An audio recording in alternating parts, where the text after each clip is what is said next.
Moi, j'ai fait un retour aux études en 2007. J'étudie à temps partiel, donc j'ai pas de prêts et bourses. Je suis obligée d'avoir une marge étudiante.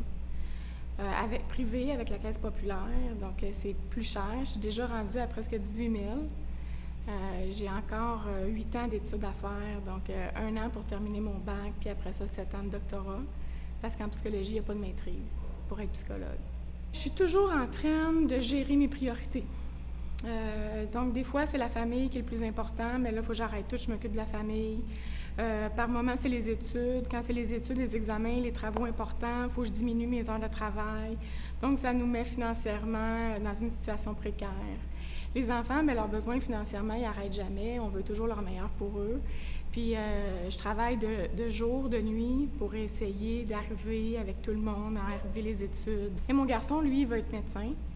Et il rentre au cégep l'année prochaine. Ça fait que c'est très clair que là, je pourrais malheureusement pas le soutenir dans ses études.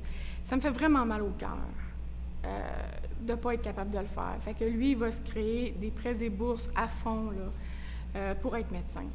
Ça vient vraiment beaucoup me chercher, tout ce qui se passe en ce moment, que tout le monde pense juste à eux.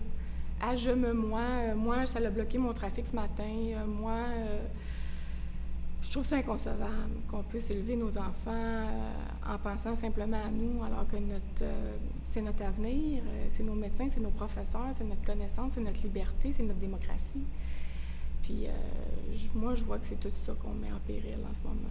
Je sens que c'est un problème justement d'individualisme. C'est pas dans ma cour. Puis viens surtout pas me déranger dans ma cour puis dans mes affaires, là, parce que moi, je suis capable de payer mes frais de scolarité à mes enfants. Puis ils ont juste à avoir des parents riches. Puis avec ça, là, ben, ils vont s'en sortir, ceux qui ont à s'en sortir dans la vie. Puis les autres, tant pis pour eux. Je trouve ça dommage. Je trouve que ça fait perdre tout l'espoir. C'est quelque chose qui me touche.